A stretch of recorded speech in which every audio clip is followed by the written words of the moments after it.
Pastilah akhir-akhir ini ruang saudara menonton televisi dipenuhi dengan berita Barada Eliezer menembak Brigadir Joshua.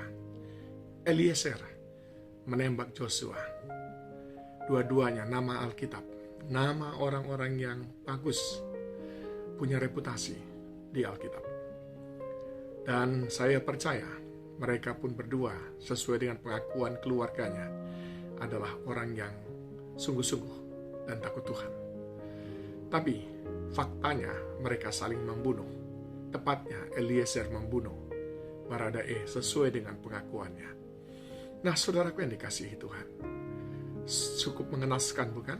Tapi hal ini bukan yang pertama. Kita membaca di Alkitab bagaimana Kain membunuh Habel, saudaranya sendiri, di hadapan Tuhan bahkan. Nah, saudaraku yang dikasihi Tuhan, mengapa kita harus saling membunuh? Di dalam Galatia pasal yang kelima ayat 14-15, sebab seluruh hukum Taurat tercakup dalam satu firman ini, yaitu kasihilah sesamamu manusia seperti dirimu sendiri. Tetapi jikalau kamu saling menggigit dan saling menelan, awaslah supaya jangan kamu saling membinasakan. Paulus berkata, memang kita sebagai saudara, entah saudara tak bertalian darah atau saudara dalam Tuhan, ada saja masa-masa di mana kita berselisih satu dengan yang lain.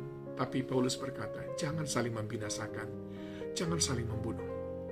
Nah, apa sebetulnya yang sering membuat kita saling membunuh menurut Alkitab? Satu adalah kecurangan.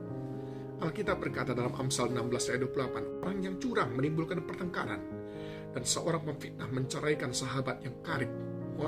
Kalau ada kecurangan, ada perlakuan yang tidak adil, itu memang sangat berpotensi memicu pertengkaran yang berakhir kepada saling membunuh.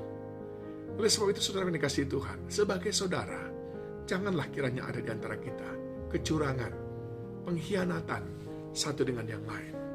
Yang kedua, saudaraku, ketamakan, tamak, rakus, mokus.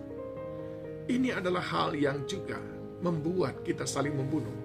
Amsal 28 ayat 25, orang yang loba menimbulkan pertengkaran, tetapi siapa percaya kepada Tuhan diberi kelimpahan.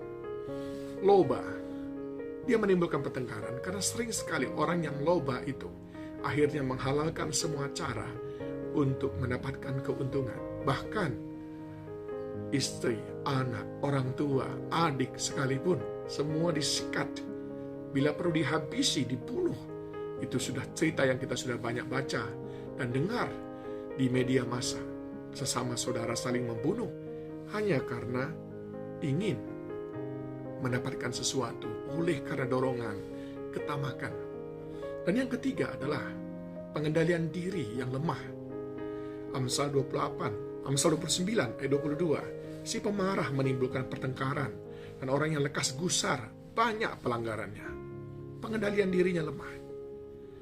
Amsal 30 ayat 33, sebab kalau susu ditekan, mentega dihasilkan, dan kalau hidung ditekan, darah keluar. Tapi kalau manusia, kalau kemarahan ditekan, pertengkaran timbul. Nah, karena kita nggak bisa menguasai diri. Dan saudara tahu pengendalian diri itu adalah buah Roh Kudus. Orang yang tinggal di dalam Tuhan, membiarkan dirinya dikendalikan oleh Roh Kudus, mereka akan menjauhi pertengkaran, apalagi saling membunuh. Yang keempat, saudaraku, ingat tadi yang pertama apa? Yang pertama tadi adalah kecurangan. Yang kedua, ketamakan. Yang ketiga, pengendalian diri. Yang keempat, ambisi. Ambisi. Perhatikan baik-baik, Yakobus 4 ayat 1. Dari manakah datangnya sengketa dan pertengkaran di antara kamu? Bukankah datangnya dari hawa nafsu yang saling berjuang di dalam tubuhmu? Murid-murid bertengkar.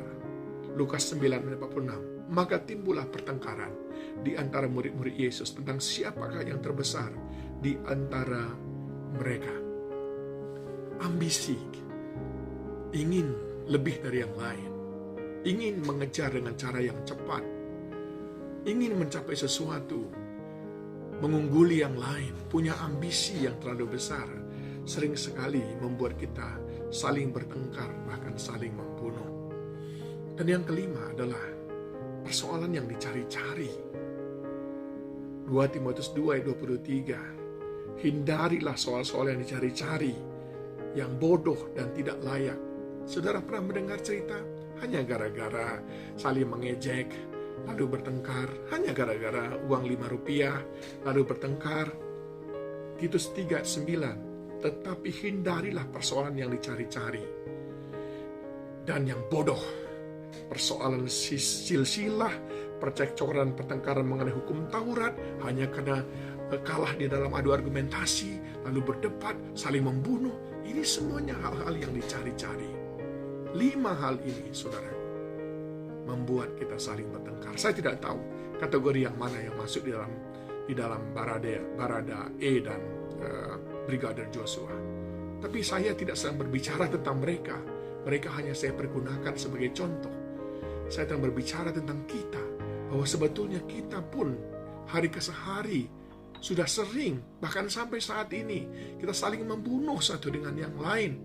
Oleh karena 5 faktor ini tadi, kita tidak sadar bahkan kita belum diadili. Kita bahkan merasa oke saja ketika kita membunuh teman-teman kita, membunuh sukacitanya, membunuh cita-citanya, membunuh semangatnya, membunuh kerinduannya. Saudara-saudara yang dikasihi Tuhan, mari tumbuhkan kembali cinta kasih di antara kita. Sebab kitab Amsal berkata, kasih menutupi banyak pelanggaran. Amsal 29 ayat 22. Si pemarah menimbulkan pertengkaran, dan orang yang lekas gusar banyak pelanggarannya.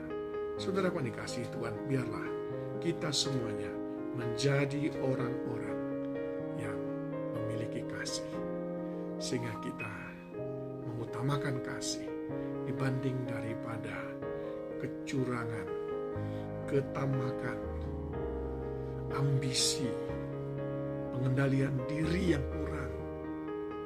Semua itu kita singkirkan, bahkan soal yang dicari-cari.